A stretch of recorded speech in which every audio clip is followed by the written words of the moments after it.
insane. Sind Giraffen overpowered? Ich muss das sehen. Der Kanal ist actually banger.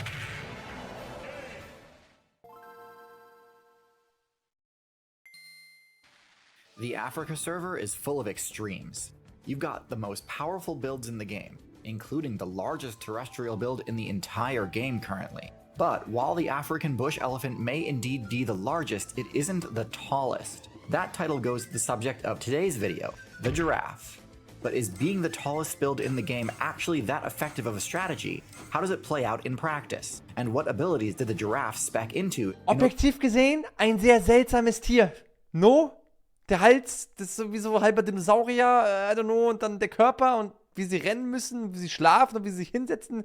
Ein sehr seltsames Tier, objektiv gesehen. In order to compound its innate advantages.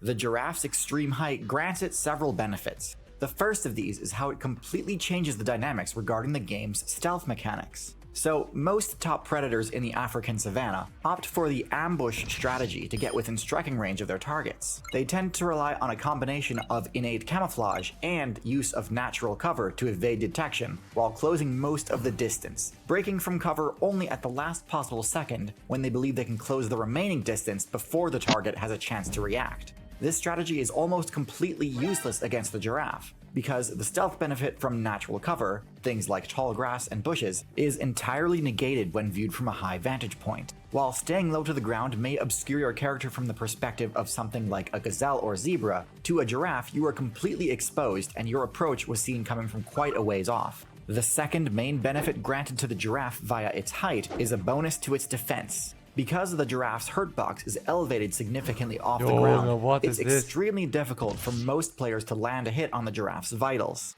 In fact, for literally every relevant threat in the African meta, landing a strike on the giraffe's weak point requires either a risky jump strike or an ambush from an elevated position.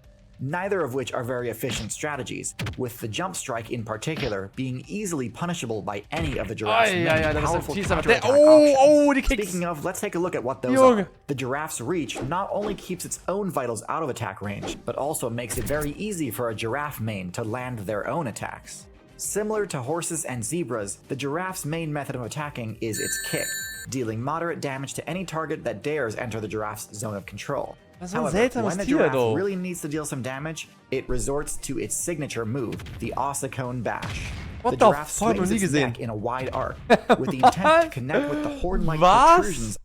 The giraffe swings its neck. It resorts to its signature move, the ossicone bash. The giraffe swings its neck in a wide arc, with the intent to connect with the horn-like protrusions on its skull, called ossicones. Connecting with this attack means pretty much instant game over for any player it hits, unless they have an extremely large health pool, such as another giraffe. However, it is a bit more risky to just throw this move out, considering that it puts your normally out of reach weak point in a potentially vulnerable position, and also deals a little recoil damage with each use as kämpfen die gegeneinander? Wieso kämpfen die, Chat? So wie Partnersuche, Partnerwahl oder wie? well. And if an attacking player does manage to dodge the first swing and get in close, using this move becomes much more difficult, since the close-range hitbox is a bit of a sour spot. But still, the mere threat of this move is enough to dissuade most attacks, to the point that most Predator players won't even bother with a high-level Giraffe. Low-level Giraffe mains are a lot more vulnerable, and this is where the efficacy of the Giraffe's reach and height is really put to the test. Upon spawning in, the Giraffe is pretty much helpless. It doesn't have the height advantage on its opponents yet, but because of its slender, lanky shape, it has disadvantage on all saving throws to avoid being grappled or knocked prone. And so it's the job of the higher level Giraffe players to complete the long, arduous escort mission of protecting the newborn Giraffe as it matures. Now, because the Giraffe's attack range is so broad, it is able to guard a wide area and pressure a counterattack on any player that would dare target the newborn. However, because the Giraffe does not possess any AoE attacks, defending against multiple opponents at once can be quite challenging, often necessitating that a newborn tank a few hits as the mother chases away one attacker. Das ist eigentlich Kind getreten, die Lady, der Dude. Look, da liegt's am Boden und dann often necessitating that a newborn tank a few aber mit viel Gewinn. Ist es schon tot? Quite challenging. Schon tot, oder? Often necessitating that a newborn tank a few hits as the mother chases away one attacker at a time. Now, despite having not leveled up at all, the giraffe starts with a pretty generous amount of HP, but even so, it's not uncommon for the escort mission to fail. And with a respawn time of 15 months, this is certainly one of the most frustrating aspects of Giraffe gameplay. Ist ja wirklich eine Escort, also ist einfach komplett AFK, das Kalb. This is komplett AFK gewesen. Common for the escort mission to fail. And with a respawn time of 15 months, this is certainly one of the most frustrating aspects of Giraffe gameplay. Next, let's talk about individual matchups. First, we have the cheetah. Anyways, on a serious note, first we have the leopard. Now, the leopard is one of the most interesting matchups because of its ability to climb and attack from a high vantage point. Leopard players have been known to use their ability to climb as part of their ambush strategy, pouncing on their target from above. This could mean it's the only predator in the game with an honest shot at landing a surprise crit against the giraffe. But in all honesty, this would be an insanely risky strategy, and since leopards hunt alone, there's really not much reason to try and take down such large prey, when they can survive just fine off of the standard diet of antelope and deer. Still, against a lower level giraffe, I could see this strategy working pretty well, if no allies were around to rescue it. But since leopards kill slowly by strangling their target with their bite, this gives the giraffe's party members a lot of time to react and respond accordingly. This is similar to the issue lions have in their matchup against giraffes. Compared to some of the other potential threats, a lion can't actually deal that much damage on its own to a giraffe.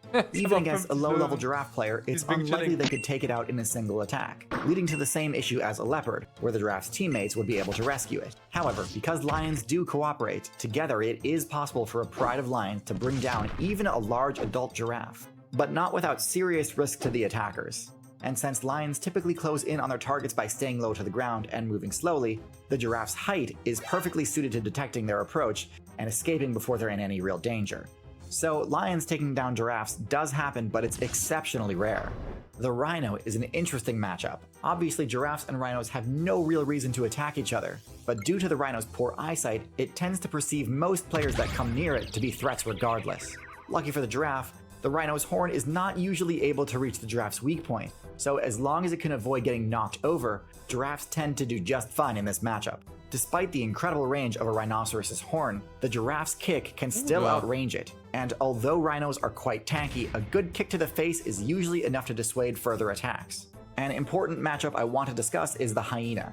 Now, because they can't really jump, hyenas don't have anywhere near the vertical threat range that lions or leopards do. So attacking an adult giraffe is pretty much out of the question. However, instead of this increased agility, hyenas have a much more powerful bite. Rather than requiring a critical hit, a hyena can crack bone with a single bite anywhere on the target, which can immediately disable their prey and make rescue attempts futile. This is particularly effective against players who rely on their teammates for protection, as even if an ally does step in to fight off the attackers, oftentimes it's simply too late and the damage has already been done. Eventually the teammates will move on and the hyenas will be able to close out the kill. Lastly, I don't think it's any real surprise to see that giraffes still have to respect the space of an elephant. Elephants are tall enough to gore a giraffe with their powerful tusks, so if there's ever a territorial dispute between an elephant and a giraffe, the elephant always wins. Thankfully for a giraffe, its longer legs grant it a faster run speed. So, while elephants do pose a serious threat... Du bist auch von der verdammten Giraffe gejagt, Chat. Ist einfach unwinnable Matchup. Es sprintet sich einfach nieder, das Vieh. Wie es einfach aussah in seiner Kamera und so die Panik in seinen Augen. Ja, das war schön. Between an elephant and a giraffe, the elephant always wins. Thankfully for a giraffe, its longer legs grant it a faster run speed. So, while elephants do pose a serious threat, this hardly ever actually results in direct damage. In fact, by and large, rather than competing with other herbivores for the best resources, the giraffe's unique access to treetops means that it actually makes a lot of sense for other herbivores to tolerate or even appreciate the presence of a giraffe. They aren't taking away any food that they would have accessed anyway, and could also serve as an early warning system if they see predators coming. So, while they're definitely not the most overpowered build, they're certainly up there, near untouchable for the vast majority of their playthrough, and have fairly reliable protection in the early game. I'd put them in solid A tier. In fact, it's somewhat strange that other herbivore players haven't started speccing into similar height advantages to gain the same survival perks as the giraffe. The giraffe is extremely unique in its role in the meta, which is weird because historically, the treetop grazer giant type build has been extremely successful. Giant long-necked rhinoceros reigned supreme during the Oligocene, and before that we saw this strategy absolutely dominate during the Mesozoic in the form of the sauropod dinosaur. So why only the giraffe in today's meta? There are a few theories on this, but that's beyond the scope of this video. In terms of strategy and playstyle, the closest thing we have today is probably the camel. But surprisingly, the giraffe is not that closely related to camels. The giraffe only has two close relatives in the current meta. The first is the okapi, a strange build that functions as sort of a middle ground between deer and giraffes. And the second is one that basically nobody would expect, the pronghorn, which is completely different than the giraffe in both stature and location. Both the okapi and giraffe are only playable on the Africa server, but to find the pronghorn, you need to travel all the way to the North America server. The pronghorn deserves an entire video to itself since it's such a fascinating build with an extremely distinct strategy from everything else on the American server. And guess what? That video, it already exists. You can watch it right now, a month before everyone else, by subscribing to Nebula, a streaming service Oh owned and mein operated. Gott, ich muss es sehen. Es ist 2 Monate her. Ist das Video schon auf YouTube hochgeladen? Ich muss das Pronghorn-Video sehen. Gib mir das Pronghorn-Video. Sind Kühe overpowered? Die Insektentierliste. Sind Horns overpowered? Horses overpowered? Scorpions overpowered? Hermit overpowered? Snakes? Tierliste.